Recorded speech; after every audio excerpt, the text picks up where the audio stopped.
In this first example for Chapter 9, we're going to prepare a reconciliation of governmental fund balances to the net position of governmental activities for the city of Elizabeth.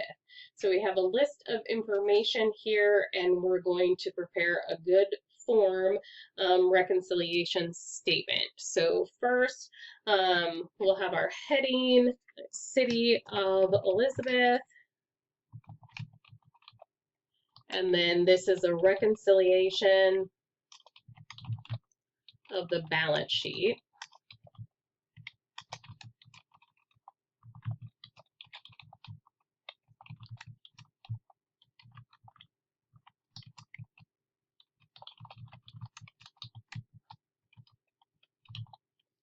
And it is June 30th of, let's say 2025. Okay, so we start off with, the total fund balances for governmental funds. And we have, if we look at this list up here, so we have the 157,700 is this total governmental fund balance. And we're going to format that with a $sign, but without any decimal points.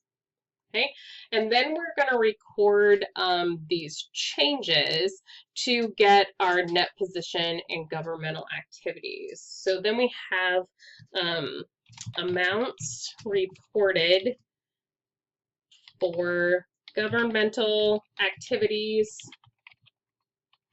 in the statement. Trying to type too fast.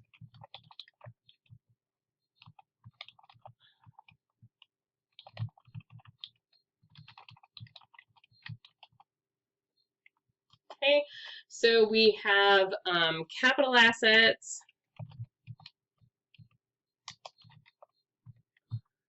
used in governmental activities,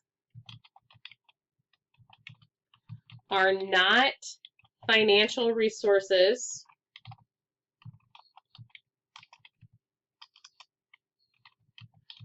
and therefore are not reported by funds. Okay, and then we have these deferred inflows.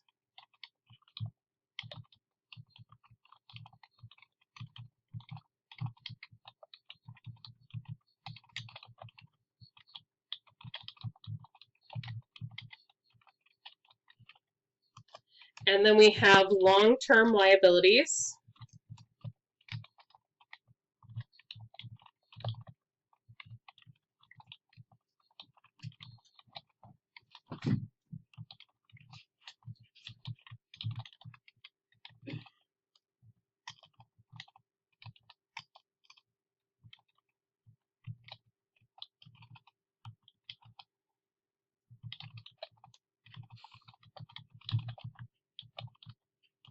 Okay, and then we have accrued interest payable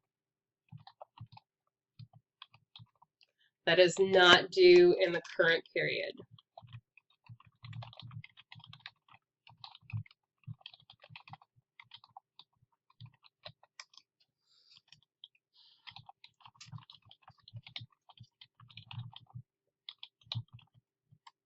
Okay, and then we have the net position of governmental, wow.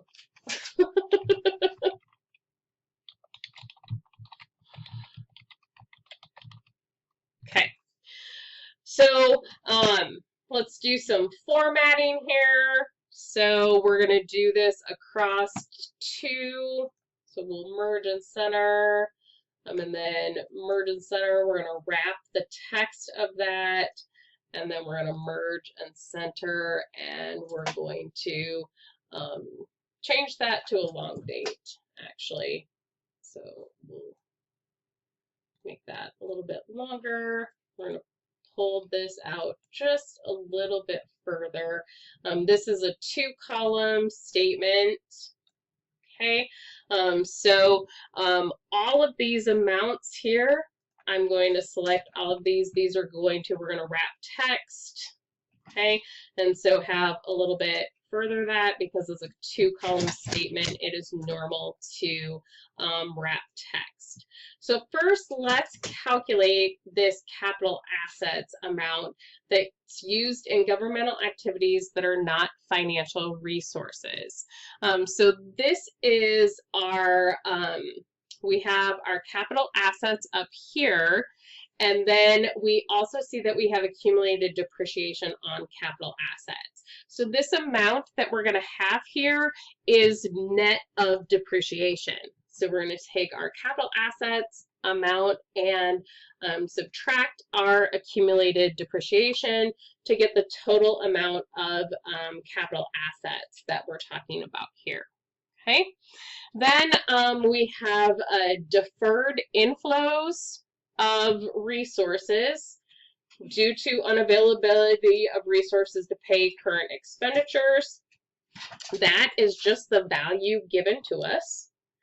And then we have the long-term liabilities. So this is the bond and long-term notes and any bond premium or discount and compensated absences. The only thing that isn't included in this is looking at the interest, because you can see that the interest, we have a separate amount. Okay, and so we have the long-term liabilities. Okay, so we have these bonds and long-term notes payable. We're going to add this amortization premium. We're going to add the compensated balances, and that is our amount. Okay, and then we have the, forgive me for my dog, she just woke up and really wants out, but I'm going to finish this really quick. So then we have the amount here. Okay, we're going to, we want this, sorry, first, this is a negative number.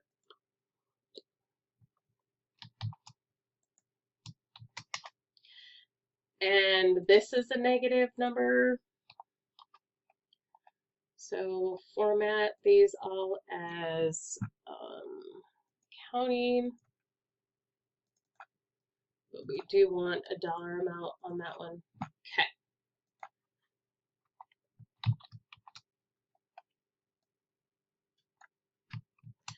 So if we have done this correctly, the reconciliation should match the number given us for total net position. So we've described why that amount is different. Okay, so we're going to put our top and bottom double border here, and that is a reconciliation form.